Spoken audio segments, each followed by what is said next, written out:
काशीनाथाचे चांग भले. मंडळी, बावधनची सुप्रसिद्ध बगाड यात्रा येत्या 8 मार्च 2026 ला संपन्न होतीये. काशीनाथाचे चांग भलेच्या गजरात हा संपूर्ण सोहळा पार पडणार आहे. मंडळी, चांग भले हा केवळ शब्द नाही, तर तो प्रत्येक भैरवनाथ भक्ताच्या मनाचं स्पंदन आहे, त्याची एक ऊर्जा आहे.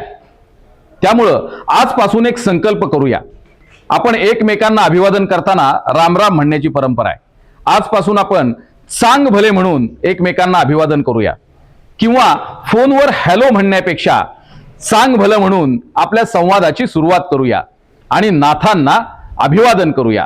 काशीनाथाचे चांग भले. काशीनाथाचे चांग भले. चांग भले ह्या शब्दात एक अनोखी ऊर्जा आहे. ती ऊर्जा बाल ज्येष्ठांपासून बाल मुलांपर्यंत हे सळसळते. चांग भले हा नुसता शब्द जरी कानावर पडला तरी असे शेकडो हात एकवटतात. म्हणून आजपासून आपण ह्या मोबाईलच्या दुनियेत हाय हॅलो म्हणण्यापेक्षा चांग भलेने सुरुवात करूया. शिवाची उत्पत्ती झाली तेव्हापासून चांग भलेचा गजर चालू झाला. चांग भले याचा अर्थ की आपण चांग भले म्हणल्यानंतर आपला हृदयापासून मारणारे हक्क देवापर्यंत जाते आणि त्यामुळे देव आपल्यापर्यंत पोचतो. आपण देवापर्यंत पोचल्यामुळे आपल्याला कोणत्याही संकटावर मात करता येते. प्रभू आपल्यासाठी धावून येतो.